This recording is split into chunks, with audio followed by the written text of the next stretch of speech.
In late M41, the Imperium of Man for the first time would engage the Tau Empire in their own territory. For decades, members of the Tau water caste had wandered beyond their borders, weaving trade networks with distant Imperial worlds. Goods, technology, and whispers of cooperation flowed freely, but so too did danger. The Inquisition, ever vigilant, uncovered Tau influence spreading like a contagion, eroding humanity's grip on its frontier. Cardinal Esau Gurney of Brimlock sounded the clarion call for war, and the Imperium responded with wrath. The Damocles Crusade. A mighty crusade was mustered. The thunderous fleets of the Imperial Navy, 5 Space Marine chapters, and 19 regiments of the Imperial Guard surged forward. Their banner bore the Emperor's fury. Their mission was to destroy the Xenos and purge any worlds that stood in their way. The campaign began with fire and blood.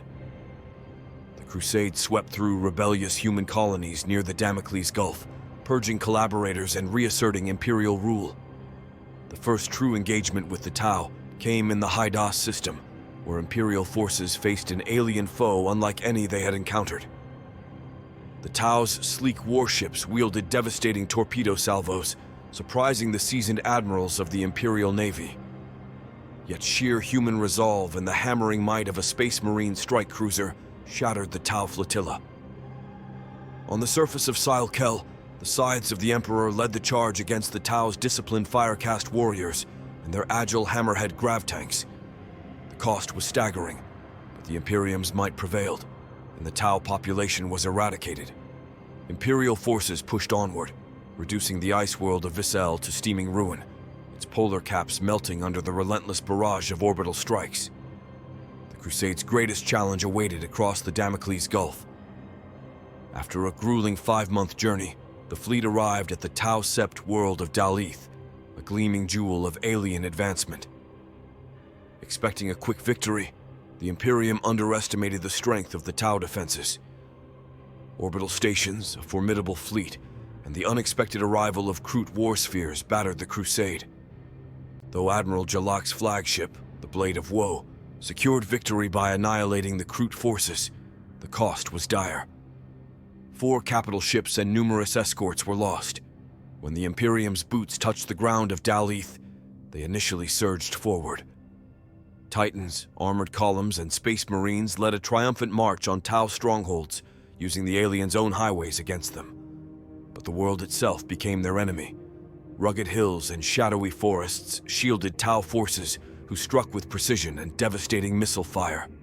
Crisis battlesuits, cloaked and agile, harried the invaders, while Kroot auxiliaries tore into the flanks of exposed Imperial columns. The woods of Gelbrin became a graveyard for Imperial ambition.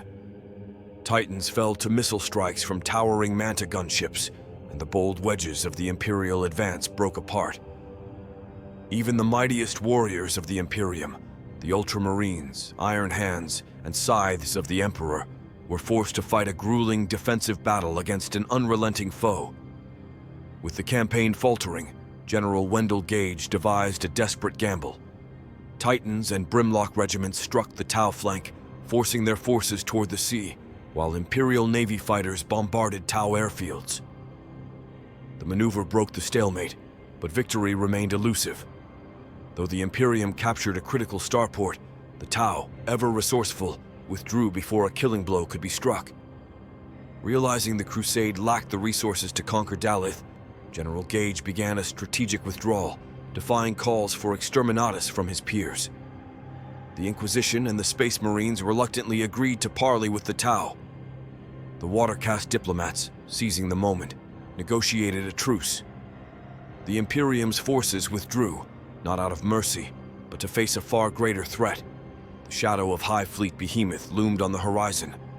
The Imperium learned to respect the Tau's martial prowess, while the Tau glimpsed the staggering might of humanity's sprawling empire.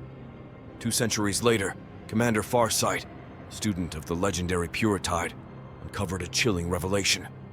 The Ethereals had orchestrated the entire conflict as an elaborate execution of the Kauyon, the patient hunter.